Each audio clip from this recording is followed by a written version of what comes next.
Ġrajja vera li kienet ħolqot kontroversja sħiħa f'Malta mistennija tidher film li parti minnu se jinħadem f'pajjiżna. F'Ġunju tal-1976 ajruplan tal-Air France kien inħadaf wara li telaq minn Ateni b'għadd ta' passiġġieri lut abbord. L-ajruplan li oriġinarjament kien telaq minn Tel Aviv kien spiċċa fil-kontroll ta' militanti Palestinjani u niżel għal numru ta' sigħat ġewwa Benghazi fil-Libja. Aktar tard l-ajruplan tar lejn l-ajruport ta' Entebbe fl-Uganda bil-President tal-pajjiż Idi Amin jappoġġja bisħieħ lil militanti li ġġieldu għal kawża Palestinjana.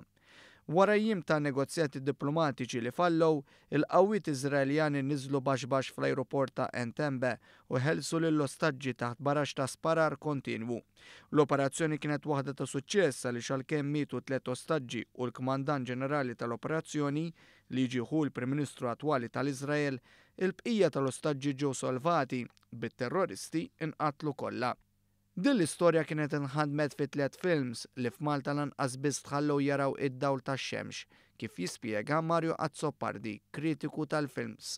Għaw Malta l-ewwel film li ġie ppreżentat lil bord taċ-ċensura ta' dak iż-żmien li huwa Raid on Entebbe, il-film kien withheld u mhux banned u dak iż-żmien kienu jagħmlu distinzjoni bejn withheld u banned. Withheld ġifieri inti l-film tista' terġa' tippreżentah lil bord taċ-ċensura u forsi id-deċiżjoni terġa' tinbidel, filwaqt li banned prattikalment ifisser li l-film mhux se jintwera ġewwa pajjiżna. Wara li ġie withheld il-film Raid on Entebbe, eventwalment it-tnejn l-oħra, Victory at Entebbe u Operation Thunderbolt ma kienu ġew ippreżentati lill-bord taċ-ċensura ta' dak iż-żmien. Konxju mill-klima ta' ħbiberija li kienet teżisti bejn Malta tal-Perit Mintoff u l-Libja tal-Kolonel Gaddafi, Azzopardi spjega kif dan ma kienx l-ewwel film li ma tħallix jintwera sabiex pajjiżna ma jidħolx bejn pasla u oxrita. Ma kienx xi ħaġa li qatt baġrat li films ġew ibbenjati milli ntweraw ġew pajjiżna sa ftit ta' snin ilu anke